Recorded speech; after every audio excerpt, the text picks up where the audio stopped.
It's your girl Dani Dior, and I'm back with more. So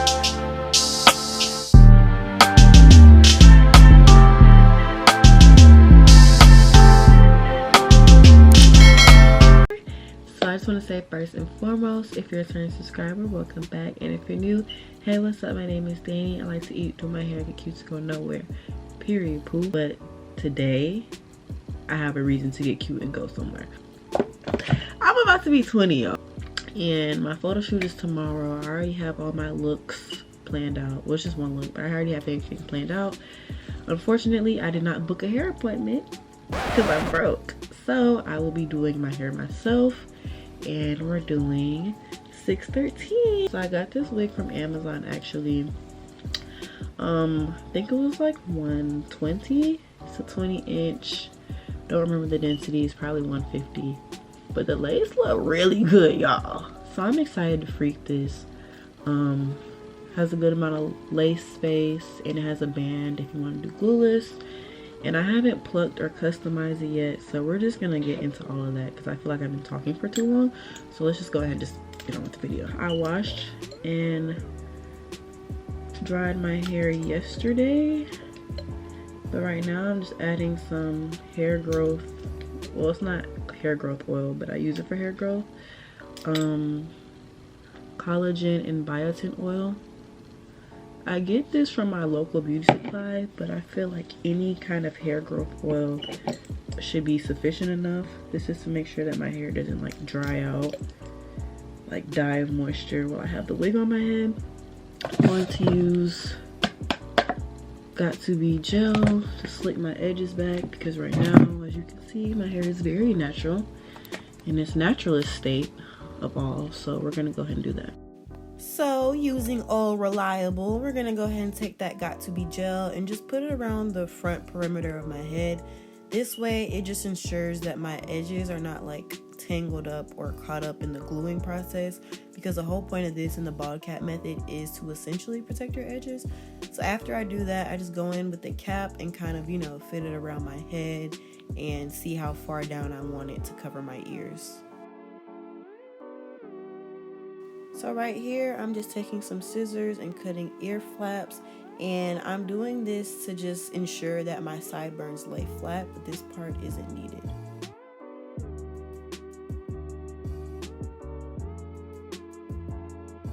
I'm gonna start plucking my wig. Not really much I do to it. I learned this technique or whatever from Arrogant Tay. Arrogant Tay taught me. Usually I have a wig mannequin head, but I left it at school, so we're gonna have to improvise. I usually have a white towel under the wig, but since the wig is blonde, I don't really have to do too much. So this question was meant for me and Morgan, but she's not here, so I'm gonna just answer it. It says, who do I think will be the first to have a kid out of us? Honestly, if we being honest, y'all, I'm gonna say that's really a tough question, because I feel like right now in this stage of my life, I feel like people are so caught up in like wanting to have kids young, which is fine, but I'd rather know who my husband is first than to just try and hurry up and have a kid. And I don't know who that person is gonna be, so, and I'm pretty sure Morgan doesn't either at the moment, so I don't really know who would have the kid first. It's really just God's timing, but I feel like we'll both be good moms, you know. We're very compassionate. I know that's not all it takes, but I feel like we both be a good mom when the time comes. But as of who's gonna be first, yeah, no, I really can't answer that. Do you believe in astrology?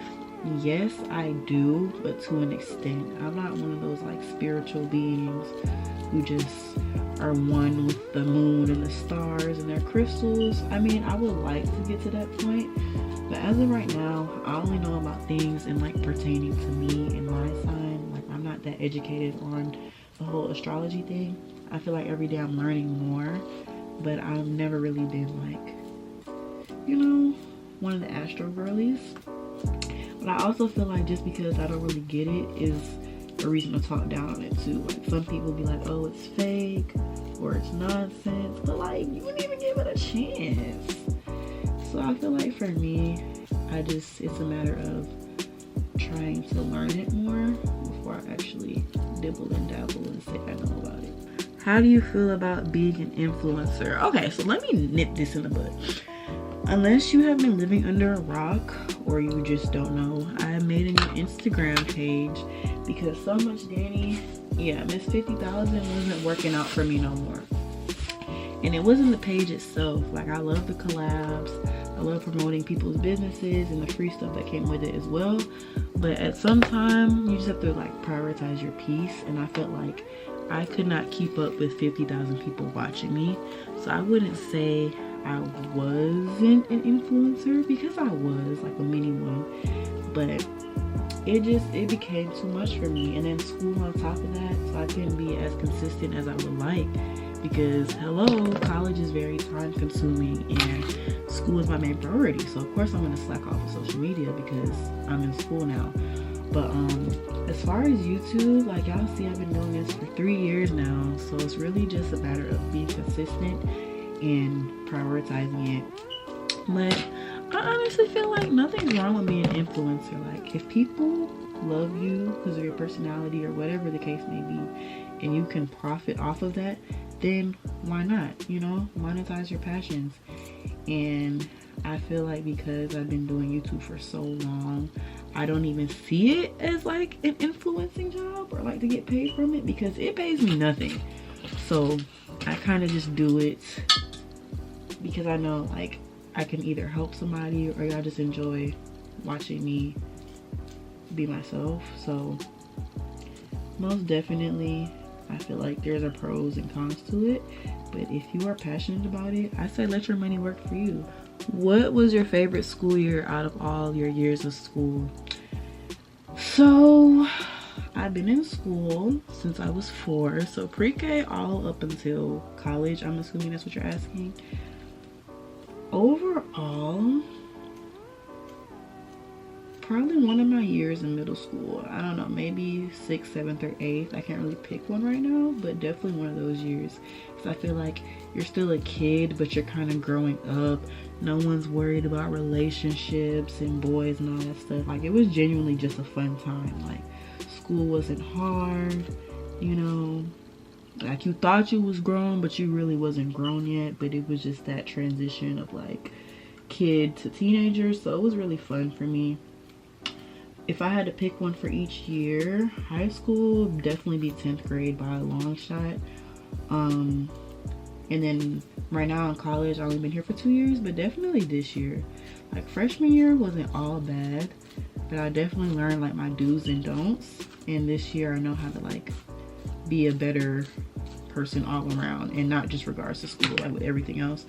So yeah, sophomore year for college and high school, and then one of my middle school years for like overall. Fave place you traveled?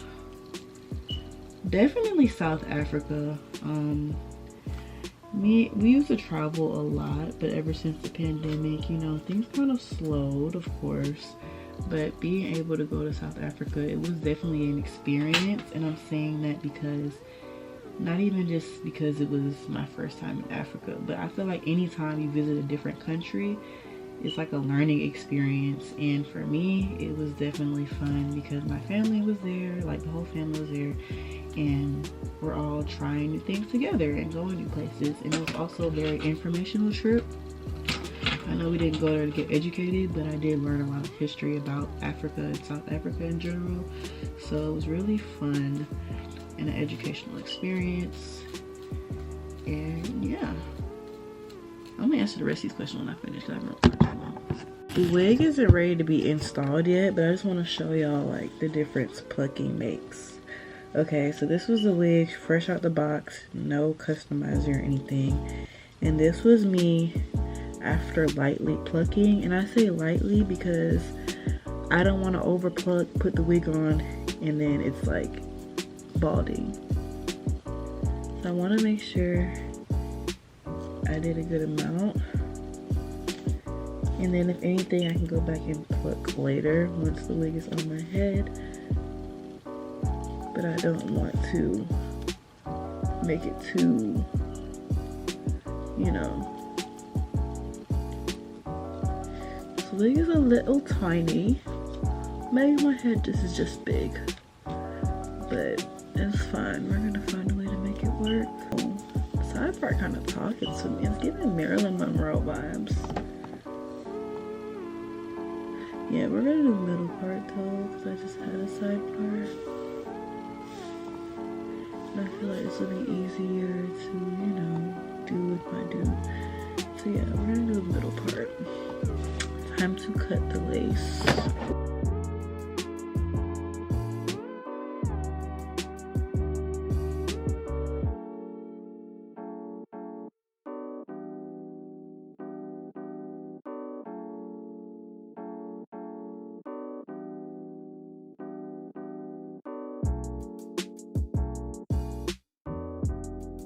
So there are other options to laying down a lace wig, but I decided to go with the most secure option so my wig won't fly off. Just taking GhostBond glue, doing dots around my hairline, and using something to smooth it out. Essentially, people like to do 3 layers, but of course the choice is yours. So once the glue dries clear, almost clear, you're safe to go ahead and put the wig on. As you can see, we're having some technical difficulties right here because of how I applied the wig, and that's okay. That's fine. I'm gonna go ahead and fix that later.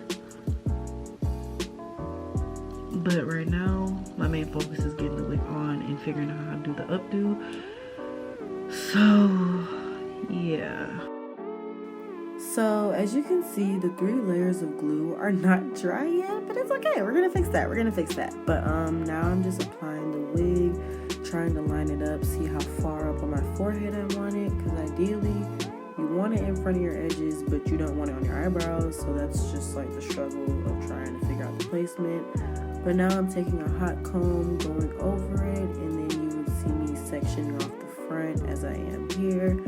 This will be my little bang or little curls in the front part, and then I'm going to take a wax stick and smooth up my hair to do the updo part, and yeah. So once you feel that your glue is dry, I just go ahead and take some scissors, and I try to cut in like a zigzag motion to kind of mimic a natural hairline. As y'all can see, it's kind of like, it looks straight on camera, but I promise in person it doesn't look that sharp. But some of the glue didn't dry, but we're gonna go in with some makeup afterwards and touch that up. This part is kind of self-explanatory, but right here I kind of just threw my hair up in a ponytail, and I'm going to work around the perimeter of it, but this is just to smooth it and try to see where I want my bun to sit, since I am doing the updo style.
Okay, so here's the almost finished product, y'all.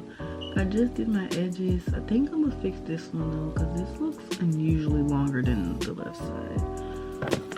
So let's see if I ruin the whole wig with this snip.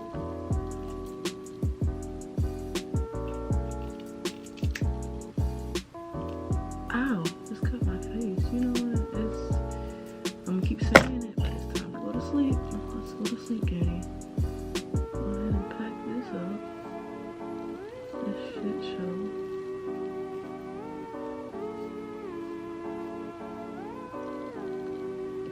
Yeah, I don't know. My edges are doing something. We'll figure it out tomorrow at a later date. But right now, for the most part, this is the gist of the style.